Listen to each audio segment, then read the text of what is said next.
Dernière représentante de la meurtrière et incestueuse dynastie des pharaons grecs, la dynastie Lagide, Cléopâtre a régné sur l'Égypte pendant 21 tumultueuses années. Femme dans un monde d'hommes, dans un pays et une culture qui n'ont jamais vraiment été les siens, elle a réussi à se hisser au sommet contre vents et marées. Aujourd'hui, aux quatre coins de l'Égypte, des archéologues explorent les vestiges de son règne afin d'en apprendre plus sur son ascension au pouvoir. Elle a été obligée de prendre des décisions difficiles. Et comprendre comment elle est devenue le plus célèbre pharaon de l'histoire. À Taposiris Magna, non loin d'un temple colossal datant de l'époque de Cléopâtre, l'archéologue Kathleen Martinez est à la recherche du tombeau de cette reine légendaire qui la fascine tant. En étudiant la vie de Cléopâtre, j'ai découvert que c'était la femme la plus charmante de l'histoire. Je me suis rendue en Égypte et j'ai décidé de me lancer à la recherche de sa tombe. Je suis venue ici, à Taposiris Magna, et à l'instant où je suis entrée dans ce temple, j'ai su qu'elle était là. Ça a tout changé pour moi. Il y a 17 ans, Kathleen était avocate en République dominicaine. Mais elle a tout plaqué pour devenir chasseuse de trésors perdus au pays des pharaons. J'ai changé de carrière parce que c'était incroyable d'être archéologue.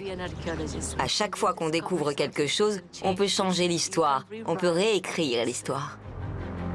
Taposiris Magna est un temple dédié au roi et à la reine des dieux, Osiris et Isis. La saison dernière, Kathleen et son équipe ont entrepris d'explorer une section de tunnel située sous le site, guidée par les résultats d'une étude préalable. Le tunnel a été méticuleusement creusé dans la roche et même décoré, ce qui indique qu'il devait avoir une importance. Regardez, on peut voir clairement des traces de peinture. Kathleen pense qu'il pourrait conduire au tombeau de Cléopâtre. Le tombeau de Cléopâtre n'a jamais été retrouvé. Mais à chaque saison, je m'en rapproche un peu plus. Pour moi, les tunnels sont la clé. Cette saison, son équipe est de retour au tunnel pour continuer à chercher la dernière demeure de la reine. Je voudrais voir si dans le réseau de tunnels, il n'y a pas une branche qui mène au temple. Le directeur du chantier, Mohamed Bogdadi, lui fait son rapport. Le tunnel est sec? Oui. Pas d'eau? Super. Et l'électricité? Donc c'est bon, je peux descendre. Génial. Tout est en place pour que Kathleen puisse mener l'enquête dans le tunnel elle-même.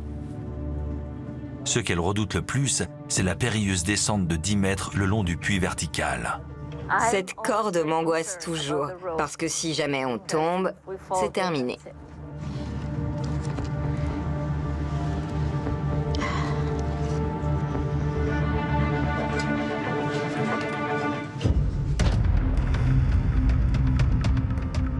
À 800 km au sud, l'égyptologue américaine aux tenues vintage, Colleen Darnell, se rend au temple de Dendera, l'un des sites antiques les mieux préservés de toute l'Égypte,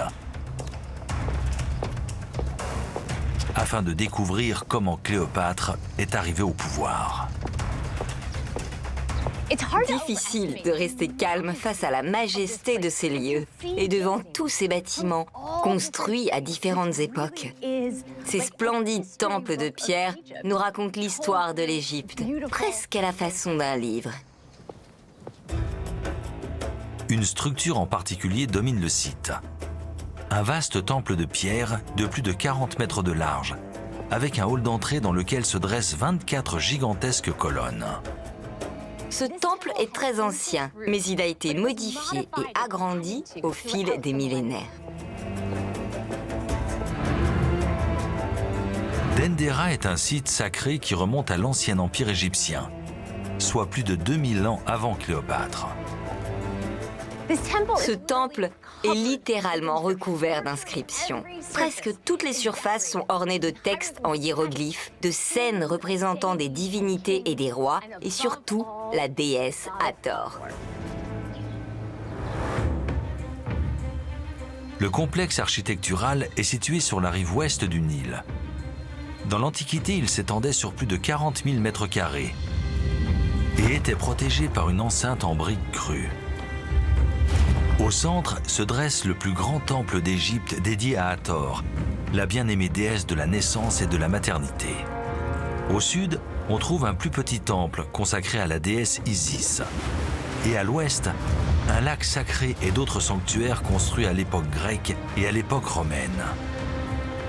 Pendant plus de 2 millénaires, des milliers de fidèles se sont réunis ici pour des célébrations en l'honneur de la déesse Hathor.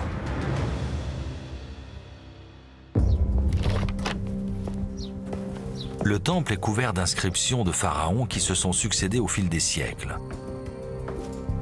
Colin s'aventure à l'intérieur dans l'espoir d'y trouver des informations sur Cléopâtre.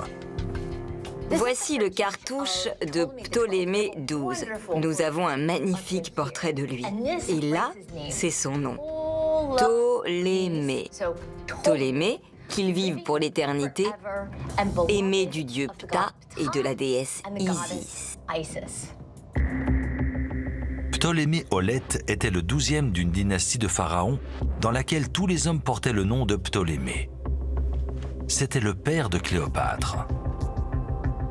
Ptolémée XII est représenté sur les murs de la crypte car il est à l'origine de la construction de ce temple.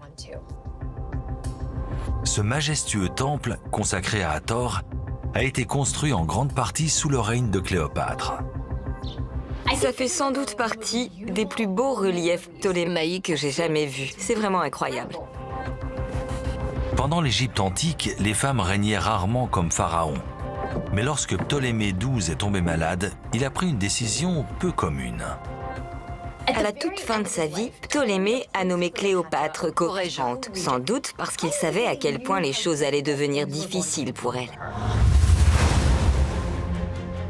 À la mort de Ptolémée XII, Cléopâtre, alors âgée de 18 ans, est censée partager le trône avec son frère de 10 ans, Ptolémée XIII. Cependant, la jeune reine a d'autres intentions. Elle fait frapper des pièces à son effigie plutôt qu'à celle de son frère et signe des documents officiels à titre de seule souveraine du pays. Les conseillers du jeune Ptolémée complotent contre elle et finissent par s'emparer du pouvoir à la capitale, Alexandrie. Cléopâtre est alors évincée du trône. Un conflit éclate entre les partisans de Ptolémée XIII et ceux de Cléopâtre. Et Cléopâtre est forcée de fuir. La jeune reine part à l'est pour se cacher dans la province romaine de Syrie. Exilée, Cléopâtre est alors considérée comme une ennemie d'État. Mais comment a-t-elle fait pour récupérer le trône? C'est ce que Colin cherche à découvrir.